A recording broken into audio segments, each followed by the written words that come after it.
Good morning and welcome to another video. So today we're going to look at why I have decided I hate tubeless and I'm not going to be using it on my road bike for the moment. Maybe in the future, but at the moment, no. Keep watching to find out the reasons why I don't want to use it. So let's start off by saying that tubeless on gravel, I've really loved it. They seated on the rims really easily, they come on and off the rims easily, the bigger tyres, bigger volumes, slightly wider rims makes everything a lot easier. And when I have had a puncture, it's either sealed or it's been fairly easy to plug. And I think that's mainly due down to the fact that these run at a much lower pressure than my road tyres. These run at maybe 30, 35 psi, sometimes less. But I haven't really had any problem riding them tubeless on lots of gravel roads over the last couple of years really. It's about time I changed these tyres. So for off-road, for really low pressures, yeah, tubeless works really well. But let's have a look at my road experience. So with my road bike, I've had no end of problems with tubeless. Sometimes, yeah, they can go on and they've blown onto the rims pretty easily. I have got a large cylinder that I can use to inflate the tyres quickly. And some tyres, like these front Pirelli Velos, I found those went on quite easily and I haven't had any problems with that yet.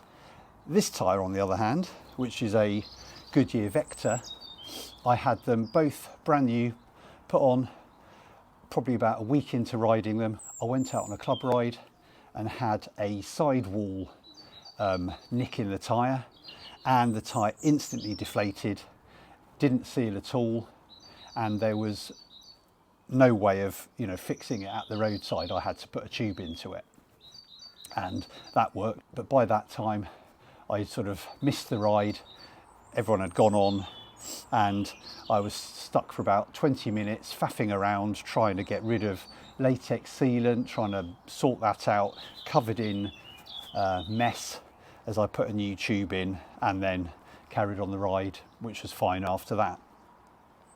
Lots of times, like these the other day, there was a small puncture in it and it's sort of sealed, but these run at maybe 65, 70 psi for my weight and the width, which is 30 mil.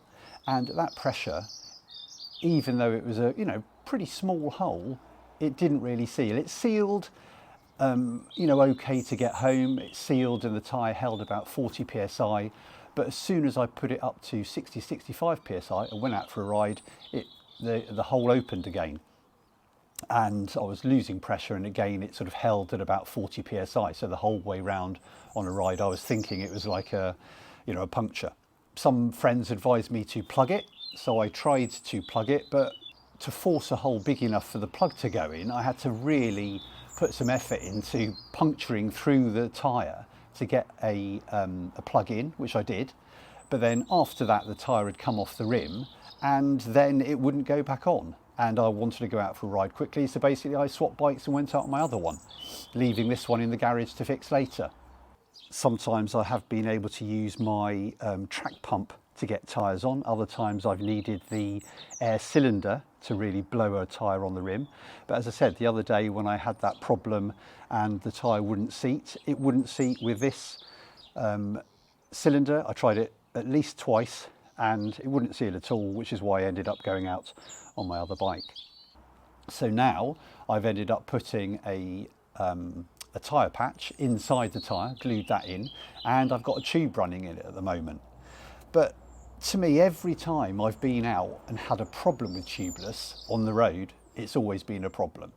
Maybe there has been some times when I've had some small punctures and they have sealed and maybe I haven't noticed it.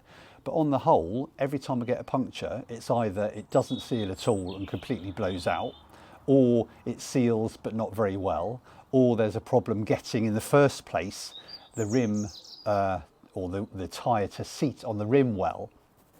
And also I know that tubeless are meant to protect you from snakebite punctures or pinch punctures on your tubes, But as my friends will tell you, you can still get snakebite punctures on a tyre. And I've had that on a fast chain gang. I hit a pothole at about 25 miles an hour and it sounded like a rifle had gone off. An instant deflation, double hole either side of the tyre. Again, it wouldn't seal.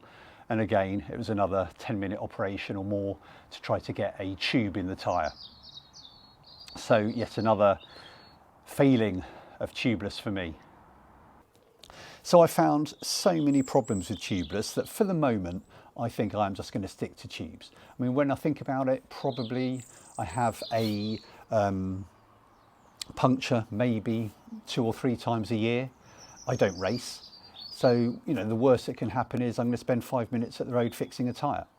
And I think for the amount of hassle you get with tubeless, either seating it, fitting it, getting a pair of tyres that suits, you know, your rims perfectly, I think there's just so much hassle with it that I'd rather just stick in a pair of tubes. So that's what I'm going to do in the future. So what do you think? Do you use tubeless? What mistakes am I making? Don't forget to drop it in the comments below to let me know what mistakes I've done. What tyres do you think I should be running for road? And what are your experiences of tubeless? I look forward to reading them in the comments. Until then, bye for now.